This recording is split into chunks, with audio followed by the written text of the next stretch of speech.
নমস্কার দর্শক বন্ধুরা, রেস স্পোর্টসের পর্দায় আপনাদের সকলকে স্বাগত। আমরা এখন দাঁড়িয়ে রয়েছি যুবভারতী ক্রীড়াঙ্গনের ঠিক বাইরে। এখানেই কিন্তু আজকে 1-0 গোলে নর্থ ইস্ট ইউনাইটেডকে হারিয়ে দিয়ে তাদের আইএসএল অভিযানের প্রথম জয় পেল ইস্ট বেঙ্গল। দীর্ঘ 7 ম্যাচ পরে 8 নম্বর ম্যাচে এসে অবশেষে জয় পেল লালুরুদ ব্রিগেড এবং তিমান্তাকোসের গোলে তারা জয় তুলে নিল। এবং স্বভাবতই দলের খেলায় খুশি ইস্ট বেঙ্গল শীর্ষকর্তা দেবব্রত সরকার। তিনি কিন্তু পুরো কৃতিত্বটাই কোচকে দিচ্ছেন। তিনি বলছেন যে এটা কোচের স্ট্র্যাটেজি, একটা টিম কতটা নিচে নেমে গেছিল তারপরেও কোচ টিমটাকে টেনে তুলেছেন। তিনি এটাও বললেন যে তাদের দল ভালো, সেটা সকলে জানেন, কিন্তু দলটা পারফর্ম করতে পারছিল না। কোচ সেই চাকাটা ঘুরিয়েছেন এবং তিনি আশাবাদী যে দল ভবিষ্যতে আরও ভালো খেলবে।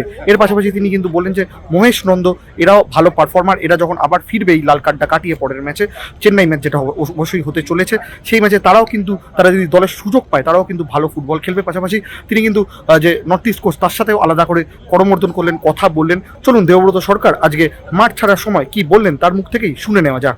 না খুঁজে পায়, সবাই খেলেছে, ওরাও ভালো খেলেছে। এটা কোচের স্ট্র্যাটেজি, টিম এবং কোচ এদের সাফল্য।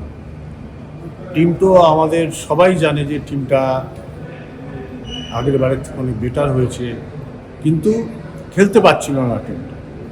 তো আস্তে আস্তে আমার মনে হয় টিম শেপে আসবে এবং লিসবনের মতো করে খেলবে।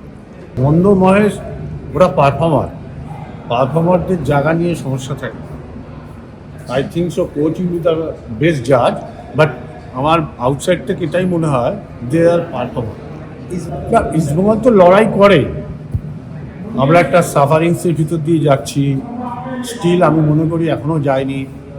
We are process, I think so এটা আস্তে আস্তে চলে যাবে। আমার মনে হয় এটা সাংবাদিকরা, দর্শকরা এনজয় করবে।